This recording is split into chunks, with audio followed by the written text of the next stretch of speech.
হেমন্ত মুম্বাইয়ের একটি বড় ইঞ্জিনিয়ারিং কোম্পানিতে কাজ করে আর মাত্র 2 সপ্তাহ পরেই রিয়ার সঙ্গে তার বিয়ে। তাই কয়েকদিন আগে সে নিজের গ্রামে ফিরে এসেছে।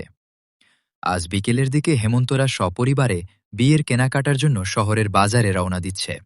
বাড়ির সবাই যখন জুয়েলারি কেনাকাটায় ব্যস্ত, ঠিক তখনই হঠাৎ হেমন্তের ছোটবেলার বন্ধু অর্জুন সেখানে এসে হাজির হয়ে বলল, আরে হেমন্ত, কত বছর পর তোকে দেখলাম রে। গ্রামে কবে এলি? এই তো 1-2 সপ্তাহ হলো এলাম। আগামী সপ্তাহে আমার বিয়ে, তাই কেনাকাটা করতে এসেছি। কেন রে, তুই আর পূর্ণা এখনো বিয়ে করিসনি? পূর্ণা? আমি তো মুম্বাই চলে যাওয়ার পর থেকে ওর সাথে আর কোনো যোগাযোগই নেই। বলিস কি? আমরা তো জানতাম পূর্ণা তোর সাথেই আছে।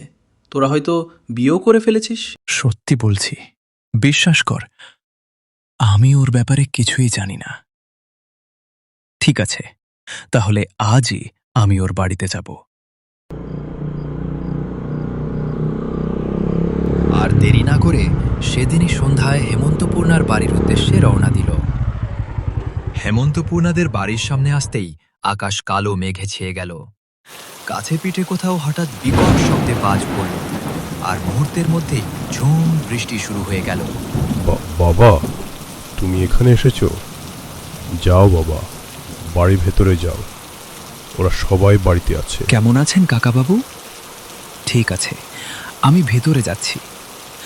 আর আপনি কোথায় যাচ্ছেন? আমি ভালো আছি বাবা, এই তো একটু একটু দরকারি কাজে যাচ্ছি। তুমি যাও, বাড়ির ভিতরে যাও। এরপর আর দেরি না করে হেমন্ত ধীরে ধীরে বাড়ির ভিতরে চলে গেল। কে এলি রে? আমি হেমন্ত, কাকিমা। চিনতে পারছেন? কেমন আছেন আপনি? তুমি যেমন রেখেছো বাবা, তেমনই আছে। চলো বাবা, পূর্ণার ঘরে চল। হেমন্ত ধীরে ধীরে পূর্ণার ঘরের দিকে এগিয়ে গেল। বস বাবা, আমি তো তখন তোমার জন্য কিছু খাওয়ার নিয়ে আসছি। না না কাকিমা, খাবার কিছু লাগবে না। এই বয়সে আপনাকে এত ছোটাছুটি করতে হবে না।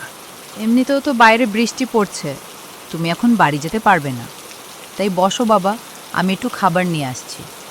আমার বাড়িতে এসেছো, না খাইয়ে তো আমি তোমাকে ছাড়বো না। তারপর পূর্ণার মা ধীরে ধীরে রান্নাঘরের দিকে চলে গেলেন। হেমন্ত সেখানে বসে বসে তাদের পুরনো দিনের কথা ভাবতে লাগলো। একসময় সে এই বাড়িতে কতই না এসেছে, অথচ আজ সেই বাড়িটাকেই যেন ভীষণ অদ্ভুত লাগছে।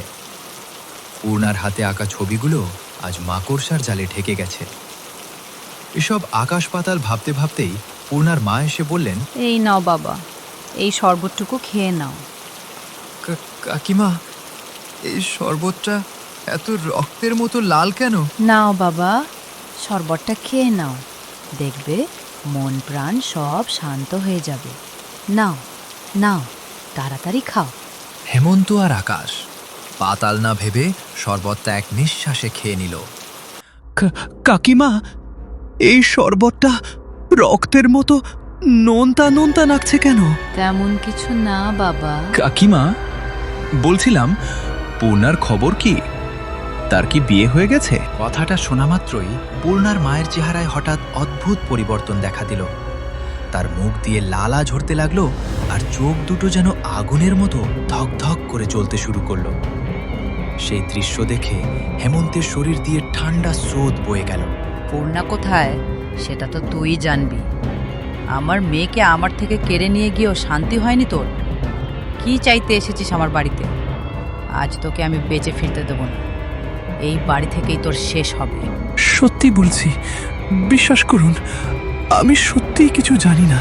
কি বললি তুই? আবার তোকে বিশ্বাস করব আমি? ঠিক তখনই হঠাৎ ঠান্ডা হাওয়ার সঙ্গে এক টুকরো কাগজ হাওয়ায় ভেসে হেমন্তের সামনে এসে ঘুরতে লাগলো। ওটা ছিল পূর্ণার লেখা শেষ চিঠি। আমি হেমন্তকে ভালোবাসি, কিন্তু তোমরা আমাদের সম্পর্কটা মেনে নিলে না, তাই বাধ্য হয়ে আমি বাড়ি ছেড়ে চলে গেলাম ওর কাছে। আমাকে ক্ষমা করে দিও। ইতি, তোমাদের এবার পূর্ণা। তোকে মরতেই হবে। আমার হাত থেকে তোকে কেউ বাঁচাতে পারবে না। তোর কারণেই আমার পুরো পরিবারটা শেষ হয়ে গেল। পূর্ণার বাবা হার্টের রোগী ছিল। প্রতিদিন পাওনাদারেরা বাড়িতে এসে চিৎকার করত। সেই দেনা শোধ করতে করতেই ওর চিকিৎসা বন্ধ হয়ে গেল, আর একদিন সেও মরে গেল। মেয়েকে হারানোর শোকে আমিও অসুস্থ হয়ে পড়লাম। বাড়িতে আমাকে দেখার মতো কেউ ছিল না। না খেয়ে বিনা চিকিৎসায় তিল তিল করে আমিও মরে গেলাম। আর আজ তোকে আমি বাঁচতে দেব না। মা, এখানে ওর কোনো দোষ নেই। ওকে ছেড়ে দাও মা, প্লিজ ওকে ছেড়ে দাও। হঠাৎ করেই হেমন্তর চোখ দুটো ঝাপসা হয়ে এলো। চারপাশটা যেন অন্ধকারে ডুবে যেতে লাগলো। তারপর হঠাৎ এক অদ্ভুত আওয়াজে তার চোখ খুলে গেল। আর চোখ খুলতেই সে দেখল সে দাঁড়িয়ে আছে সেই বাড়ির বাইরে। আমাকে তুমি ক্ষমা করে দিও হেমন্ত। আমি তোমায় দেখতে পাচ্ছি না কেন পূর্ণা? তুমি কোথায়? তুমি আমাকে কোনোদিনও তো দেখতে পাবে না হেমন্ত। তুমি যে আমায় ভালোবাসো তা আগে কেন বলনি?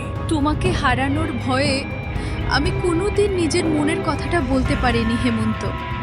তারপর বাড়ির লোকেরা আমার বিয়ের জন্য ছেলে দেখা শুরু করলো। আমি অনেক কেঁদে বলেছিলাম যে আমি শুধু তোমাকেই ভালোবাসি, কিন্তু কেউ আমার কথা শুনলো না।